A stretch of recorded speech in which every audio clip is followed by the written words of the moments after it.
न जाने कितने युवक शिकार हैं इन मादक पदार्थों का, कोई इनकी मदद क्यों नहीं करता। ये भी आप जैसे हैं, सस्ते नशे न करें न करने दें। सेवा में श्रीमान महोदय, आप सभी लोगों के लिए एक आवश्यक सूचना। जो भी पुनीत सुपरस्टार का कट्टर फैन है उनसे हाथ जोड़कर विनम्र निवेदन है, कृपया करके कमेंट बॉक्स में गंद ना फैलाए, क्योंकि पब्लिक प्लेस में थूकना या हगना मना है। धन्यवाद। ठीक है। पुनीत सुपरस्टार कहने को तो लॉर्ड है, बट सवाल यह है कि क्या सच में वो लॉर्ड कहलाने लायक भी है या फिर बस लोगों ने यूं ही लॉर्ड बना दिया।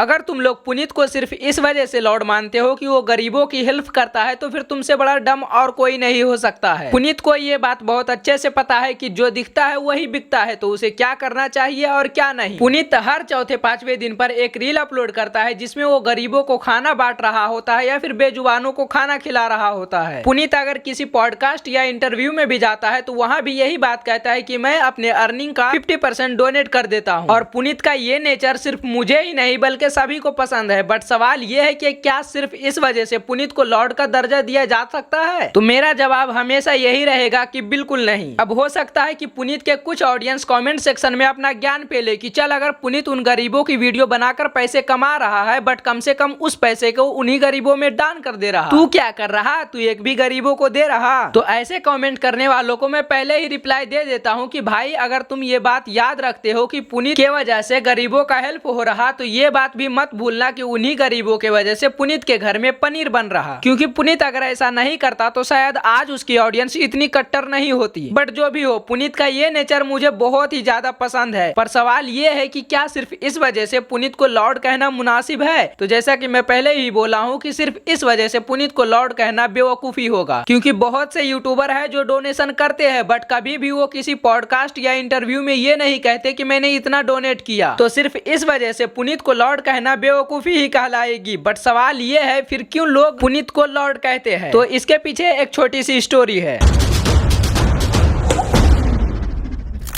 पुनीत की जर्नी की शुरुआत हुई थी टिकटॉक से, जब पुनीत टिकटॉक पर एक मीम मटेरियल के रूप में वायरल होने लगता है। तो उस टाइम पर कुछ मीम पेजेस आयरोनिकली पुनीत को लॉर्ड कहने लगते हैं। सिंपल शब्दों में कहूँ तो चने के झाड़ पर चढ़ाना। कुछ मीम पेजेस ने पुनीत के मजे लेते हुए उसे लॉर्ड का खिताब दिया। बट पुनीत ये बात समझ नहीं पाया कि सच में लोग लॉर्ड बोल रहे या फिर मेरा मजाक बनाया जा रहा, क्योंकि समझने के लिए इसका होना जरूरी है, जो ना पुनीत के पास है और ना ही उसके अंधे ऑडियंस के पास। पुनीत एक और चीज के लिए फेमस है और वो है उसके बोलने का स्टाइल। वाली लड़कियों के सामने सलमान भाई जैसा जो है ब्रेसलेट पहन लेते हैं ताकि बड़ी बड़ी कोठी बंगले वाली लड़कियों को ये लगे ये भिखमंगे साले कोई कोठी बंगले वाले लड़के हैं। इसकी बड़ी बड़ी कोठी बंगले वाली लड़कियों को ये लगे ये भिखमंगे साले कोई कोठी बंगले वाले लड़के हैं। बड़ी बड़ी कोठी बंगले वाली लड़कियों को दिखाने की चाहिए ताकि बड़ी बड़ी कोठी बंगले वाली लड़कियों को लगे ये भिखमंगे साले कोई कोठी बंगले वाली। ये था अपने द लॉर्ड पुनीत का स्पीकिंग स्टाइल। लेकिन आओ यार थोड़ा सा रियलिटी भी चेक कर लेते हैं। सूरत मेरा जाने का कारण ये था कि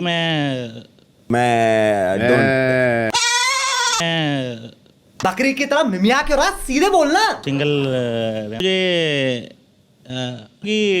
मैं यार वाह क्या बात है सर, इतना तगड़ा स्पीकिंग स्किल देखकर तो खुद एमिनम भी कहे। आप कहाँ के ज्ञानी बाबा? सिंगल मुझे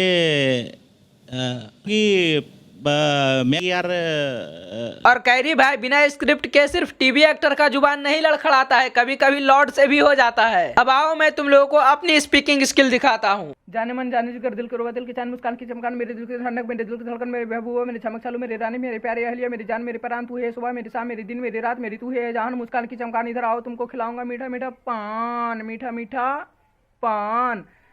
भाई पुनीत को ऐसा लगता है नहीं कि जैसे वो बोलता है उस टाइप से कोई बोल ही नहीं सकता है। भाई मेरे दिमाग थोड़ा यूज कर लिया कर। ओह सॉरी, पुनीत के पास तो वो है ही नहीं। हाँ, तो पुनीत को ऐसा लगता है ना कि जैसे वो बोलता है वैसे कोई बोल ही नहीं सकता है। हर किसी का ना एक टैगलाइन होता है जो वो रटे हुए रहता है। पुनीत को देखिए तो वो भी ये सेम बात रटे हुए रहता है और वो रिपीट मोड में चलता है। तो भाई थोड़ा सा दिमाग यूज कर लिया कर। और ये गंजी उल्टा इसलिए क्योंकि पुनीत को ये भी लगता है कि जो वो करता है वैसा कोई नहीं कर सकता है। भाई सवाल ये है कि जो तू करता है ना वैसा कोई करना ही नहीं चाहता है। गई बात भेजे में। ओह सॉरी, पुनीत के पास तो है ही नहीं। हाँ सच बोल रहा हूँ। भगवान ने पुनीत को तो भेजा पर पुनीत के भेजे में भेजा नहीं। भेजा काश थोड़ा सा पुनीत के भेजे में भी भेज देता। भगवान थोड़ा दया करो यार पुनीत पर, अत्याचार हो रही बेचारे पर। चलो इतना डोज काफी होगा। अब बात रही पुनीत को बिग बॉस से निकाला गया, तो उसके लिए मुझे भी बुरा लग रहा, क्योंकि जिस वजह से पुनीत को बिग बॉस से निकाला गया उस जगह पर बिग बॉस वाले 20% सही थे, बट 80% सही नहीं थे। 20% सही इसलिए क्योंकि पुनीत जरूरत के सामानों को वेस्ट कर रहा था और वॉशरूम को गंदा करके लोगों को भी परेशान कर रहा था, बट सिर्फ इस वजह से पुनीत को बाहर करना ये सही नहीं था, क्योंकि बिग बॉस खुद टास्क के दौरान जरूरत के सामानों को वेस्ट करवाए है और बिग बॉस के घर में हर कोई किसी ना किसी को परेशान कर ही रहा। फिजिकली किसी को परेशान किया जाता है तो वो उतना दिक्कत नहीं देता है, लेकिन मेंटली किसी को परेशान करना, किसी के परवरिश पर सवाल उठाना, ये भूलना उतना आसान नहीं होता है। तो इसमें मैं पुनीत के साइड हूँ, क्योंकि इस बार सिर्फ जनता है असली बॉस कहकर जनता की ही मार ली गई। लेकिन दिक्कत तब होती है जब पुनीत बिग बॉस से बाहर आकर अपनी औकात भूल जाता है, बड़े बड़े सेलिब्रिटी को खुद से नीचे दिखाता है। 1,21,000 लोग तो दोस्तों उस दिन कुछ दिन पहले अक्षय कुमार भी आया हुआ था अपनी लाइव में, साला 56 मिलियन फॉलोवर लेकर और सिर्फ 25,000 बंदे लेके बैठा है। यहाँ तुम्हारा बाप पुनीत सुपरस्टार, यहाँ तुम्हारा बाप पुनीत सुपरस्टार साला 1,25,000 लोग लेके बैठा है लाइव में। इसके बाद अंधे ऑडियंस का बंद दिमाग पर जंग लगा हुआ ताला खुल जाता है और पुनीत को अच्छे अच्छे जुमलों से नवाजा जाता है। लेकिन कहते हैं ना, कुत्ते के दुम को चाहे कितना ही जमीन में गाड़ के रख दो वो रहेगी टेढ़ी ही। पुनीत ने बंदरों को केला खिलाते हुए एक रील अपलोड किया, अंधे ऑडियंस फिर अंधे बन गए। भाई मेरा सवाल तुम लोगों से बस इतना ही है, किसी की मैं हेल्प कर दूं तो उससे क्या मेरे सारे पाप धुल जाएंगे? और ऐसा है तो मैं इस वीडियो के बाद 4 गरीबों को खाना खिला दूंगा। लेकिन दिक्कत है यार, मैं तो उन लोगों की वीडियो ही नहीं बनाता हूँ। तो बस अभी के लिए इतना डोज काफी है। डोज तो अभी भी बाकी है, लेकिन आराम से कभी फुर्सत से देते हैं। जाते जाते मैं इतना कहना चाहूंगा कि अगर कोई सोशल मीडिया इन्फ्लुएंसर 6 महीने के लिए सोशल मीडिया से गायब हो जाता है तो लोग 6 महीने में उसे भूल जाएंगे। एग्जाम्पल के लिए तुम बहुत सारे सोशल मीडिया इन्फ्लुएंसर को देख सकते हो, लाइक ढिंचक पूजा, ओम प्रकाश मिश्रा, हिंदुस्तानी भाव, थारा भाई जोगिंदर, एक्सेट्रा एक्सेट्रा। लेकिन एक बॉलीवुड एक्टर 5 साल बाद भी एक मूवी करता है और वो मूवी अच्छा रहा तो हिट नहीं सुपर हिट जाएगी। लेकिन ये बात तुम्हारे भेजे में कहाँ घुसेगी यार, तुम तो पुनीत के फैन हो ना, और पुनीत के फैन के पास तो वो है ही नहीं। हाँ भेजा। तो बस यार इस बकचोदी को यहीं पर खत्म करते हैं। आई होप कि पुनीत कुछ गलतियों को सुधार ले तो वो इंडस्ट्री में काफी टाइम तक रह सकते हैं। और मुझे पर्सनली पुनीत से कोई हेट नहीं है, तो मुझे जो गलत लगा मैंने वो कह दिया। बाकी तुम लोगों का क्या ओपिनियन है तुम लोग कॉमेंट कर सकते हो, और तुम लोग वीडियो को लाइक और चैनल को भी सब्सक्राइब कर देना। लव यू ऑल, मिलेंगे एक नए बकचोदी के साथ। बाय।